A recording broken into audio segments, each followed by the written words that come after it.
ஏதோ ஒரு வகையில வந்து மக்கள் கிட்ட கொண்டு போய் ஒரு விஷயத்த நல்ல விஷயத்தை சேர்க்கிறாரு. கரெக்ட் தான். ரெண்டாவது கேட்டா ஒரு நெகட்டிவான விமர்சனங்கள் அவர் மேல வைக்க முடியாது. கண்டிப்பா சார். இங்க அழுத்தமா இந்த விஷயத்த மட்டும் நான் பதிவு பண்றேன். ஒழுக்கம் இல்லாத பல நடிகர்களுக்கு வந்து ஒரு முன் உதாரணமா இருக்கிறாருன்னு கூட என்னால சொல்ல முடியும். டெஃபினட்டா.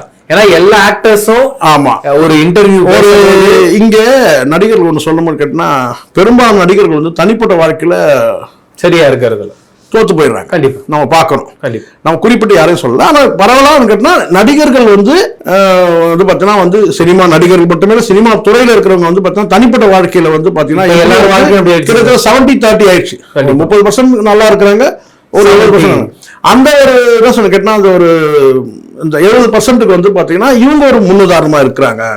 இந்த கப்பல்ஸ் நான் சொல்றது அஜித்தோட ஷாலினி, இவங்க அந்த குழந்தைகள், இது அந்த ஃபேமிலி. இப்போ அவருடைய இதை கூட எடுத்துக்க முடியும். அவர் நன்றி சொல்லும்போது சொல்லக்கூடிய அந்த வார்த்தை ரொம்ப ரொம்ப கவனமாக எடுத்துக்கணும்.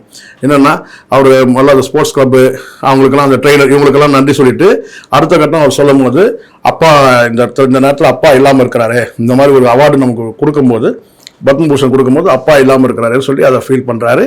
அதுக்கப்புறம் வந்து அம்மா செய்த தியாகம்னு சொல்லி சொல்கிறாரு. அதுக்கடுத்து கேட்டால் மனைவி பிள்ளைகளுக்கு நன்றி சொல்லும்போது மனைவியை வந்து மனைவி ப்ளஸ் அது தோழின்னு சொல்கிறார் ஒரு வார்த்தை.